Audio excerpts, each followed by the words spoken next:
नमस्कार, बुलेटिन में आपका स्वागत है। आपके साथ मैं दीपेश बरगले। चलिए खबरों की शुरुआत करते हैं और देखते हैं 5 मिनट में 25 बड़ी खबरें। आज भूपेश कैबिनेट की अहम बैठक होने जा रही है, जिसमें सीएम के भाषण को मंजूरी दी जाएगी। खेती किसानी के कार्यों की समीक्षा होगी। सूखा प्रभावित जिलों का ऐलान होगा। धारा 370 हटाने के फैसले पर पूर्व केंद्रीय मंत्री पी चिदंबरम ने मोदी सरकार पर हमला बोला है। उन्होंने कहा यह फैसला इसलिए लिया गया क्योंकि जम्मू कश्मीर में मुसलमान बहुसंख्यक हैं। इस बयान पर मंत्री मोहम्मद अकबर ने कुछ भी कहने से इनकार कर दिया।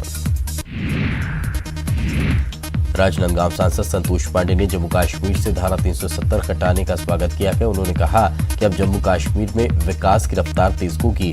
लोग मोदी सरकार के इस फैसले से खुश हैं। छत्तीसगढ़ स्टेट बार काउंसिल के चेयरमैन प्रभाकर चंदेल और उसके सदस्यों ने सीएम से मुलाकात की और प्रदेश में एडवोकेट प्रोटेक्शन एक्ट को लागू करने की मांग की। सीएम के इस मांग को पूरा करने का भी भरोसा दिलाया है।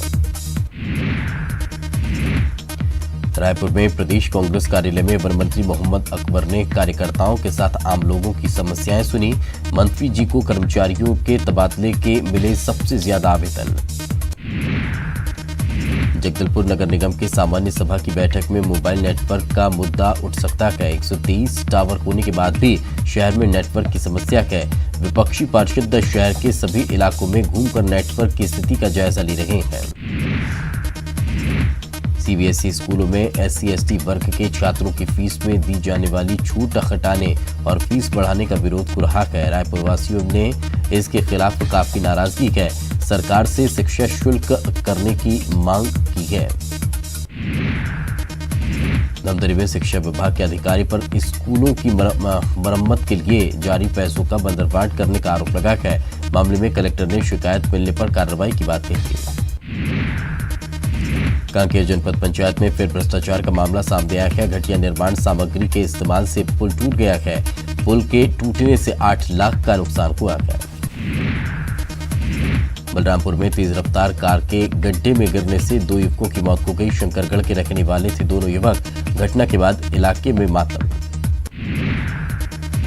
नारायणपुर में नक्सलियों की बड़ी साजिश नाकाम हो गई। ओरछा मार्ग पर नक्सलियों ने 2 IED किए ब्लास्ट। घटना में कोई हताहत नहीं।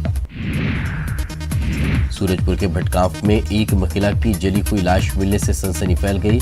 एडिशनल SP मामले की जांच में जुट गए हैं। फॉरेंसिक एक्सपर्ट को बुलाकर भी जांच कराई जा रही है।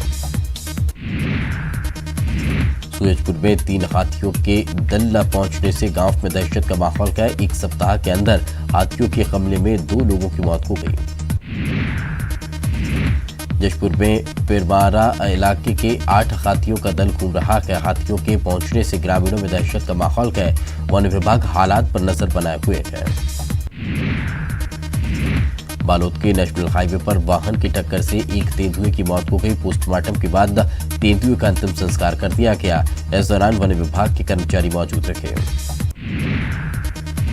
छत्तीसगढ़ के सूखे की आहट से परेशान न है किसान। प्रदेश के 15 जिलों में औसत से कम बारिश। रायपुर में बारिश के बाद हुए जलजमाव से मंडरा रहा है बीमारी का खतरा। पानी में डूबे निचली बस्तियों और नालियों के किनारे लगे बोर नलकूप घरों में पाइपलाइन के जरिए पहुंच रहा है गंदा और संक्रमित पानी। कांकेर जनपद पंचायत में फिर सामने आया भ्रष्टाचार का मामला। घटिया निर्माण सामग्री के इस्तेमाल होने से टूटा पुल के टूटने से करीब 8 लाख रुपए का नुकसान। 15 अगस्त के दिन आजादी के जश्न में छत्तीसगढ़ की भूपेश सरकार अपनी कोई नई योजना या फिर नया प्लान लोगों के सामने रख सकती है। युवा इस पर आस लगाए बैठे हैं। बेमेतरा में कोतवाली थाना क्षेत्र के ग्राम मोहतरा में एक जाति विशेष के परिवार के साथ गांव के दबंगों के द्वारा मारपीट करने का मामला सामने आया है। पिता पुत्र और 3 लड़कियों के साथ गांव के लोगों ने मारपीट की है। बलरामपुर में पुलिस ने नाबालिग से रेप के आरोपी को गिरफ्तार कर लिया है। आरोपी पीड़िता को बहला फुसलाकर अंबिकापुर ले गया, वहां रेप किया। पुलिस मामले की जांच में जुटी है। रायपुर के उद्यानों में रेन वाटर हार्वेस्टिंग सिस्टम लगाया गया है। अब एक गार्डन ऐसा होगा जिसमें रेन वाटर हार्वेस्टिंग से जुड़ी हुई जानकारी होगी। इसके लिए जगह की तलाश की जा रही है। रायपुर में वाहन चेकिंग अभियान बंद पड़ा हुआ है। चालान की राशि नकद की बजाय कैशलेस किए जाने की वजह से यह अभियान सुस्त पड़ा हुआ है, क्योंकि यातायात विभाग के पास कैशलेस चालान न लेने के लिए व्यवस्था नहीं है। कोरबा के बाकी बोखरा में एक महिला ने फांसी लगाकर खुदकुशी कर ली। मृतक के परिजनों ने महिला के पति पर प्रताड़ना का आरोप लगाया है। सरगुजा जिले के कई ऐसे गांव हैं जहां आज भी मरीजों को अस्पताल तक पहुंचने के लिए ऐसे जुगाड़ करना पड़ता है। स्वास्थ्य मंत्री के इलाके में मरीज को अस्पताल ले जाने के लिए कड़ा संघर्ष करना पड़ता है। चलिए अब खबरें